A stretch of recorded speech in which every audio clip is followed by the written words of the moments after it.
All right. Okay.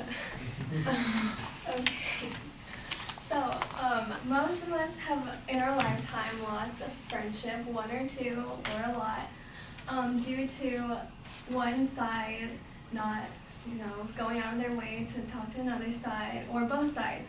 So friendship is usually a two-way street. So I agree with German proverb when he says, friendship is a plant we must often water. So, for example, when I was in elementary school, I had a best friend that I would see every day, and then we both moved away from each other. So in order to keep our friendship alive, we would talk on the phone every day, or go on Club Penguin, which just recently shut down, which is really sad. So we would go, both ways, and so by that way we would water our friendship. But after a while, our friendship would kind of die down a little bit. We were both really busy, we're both in college now. So usually we keep in contact by saying happy birthday once a year, or meeting up once in a few months.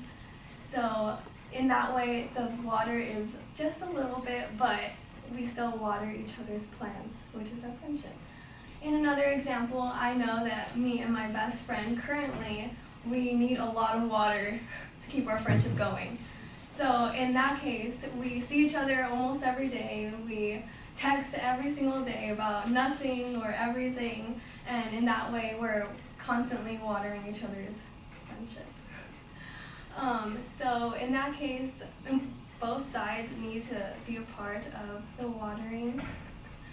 So if you lose contact with your friend, it's mostly because one is not doing a part or the other part is not doing their part, but usually it's both-sided. Because if it's just one-sided, usually one person gets tired and the friendship eventually dies anyway. So in that way, I agree that we need to water each other's friendships.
All right, well, I thought the attention device was fine, talking about that shared experience that everybody has, and the transition to the topic was okay.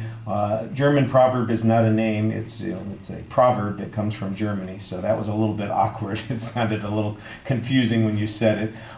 The thesis statement, you agree with the topic, that's fine. I think you did a good job there. You do have a structure based around two examples. You don't preview that, so that's a problem. The two examples that you have, I like the one that you started off with, talking about your friend in elementary school, how you stayed in contact using that website that doesn't exist anymore. Did you hear somebody get excited about that when you mentioned it? Did you hear them? Yeah.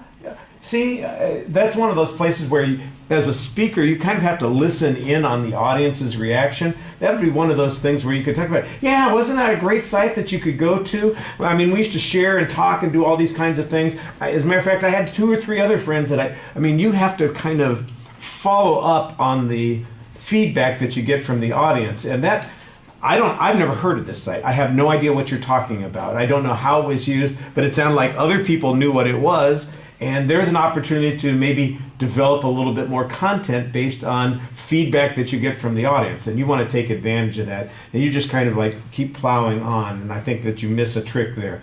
Your second example is talking about your current relationship. And I would think you'd have a ton of stuff to talk about on that. You know, you could Oh, just talk about having to water the plant. I think I drowned it last night because I dumped all of my problems with my classes or my boyfriend or my girlfriend or my parents or the job. I spent 3 hours telling them how much I hate my job. I probably drowned them. Because I gave them so much. Or your friend, for instance, could be telling you about all of his or her issues, and you could say, I don't want to reveal too much, but let's face it, he's going to go to jail if he doesn't fix this problem. Then I had to talk him down for 6 hours. You go through a lot of that kind of stuff that, like I said, you wouldn't struggle to be talking about it if you were talking with your friend right now. We're all your friend, you don't have to be as intimate with us, but you can tell us a little bit about what's going on and develop that. I just felt like it just never develops as a consequence. And so, although it's interesting, and it probably proves your point, it doesn't do so with the same degree of interest or attention that I think the audience would appreciate. Delivery issues, I didn't see anything that was particularly problematic. I do think that you could probably you've got good energy in your voice, but you need to use it a little bit more purposefully to talk about emotions, for instance, or to emphasize a particular idea. There's nothing wrong with your energy level. It's just I think it needs to be directed occasionally and make some things stand out a little bit more. I think because you're only up there a short amount of time that you don't really get a chance to get into the presentation with gestures and body movements as much, and that feels a little bit underdeveloped as a consequence. All right, we'll leave it at that. Thank you.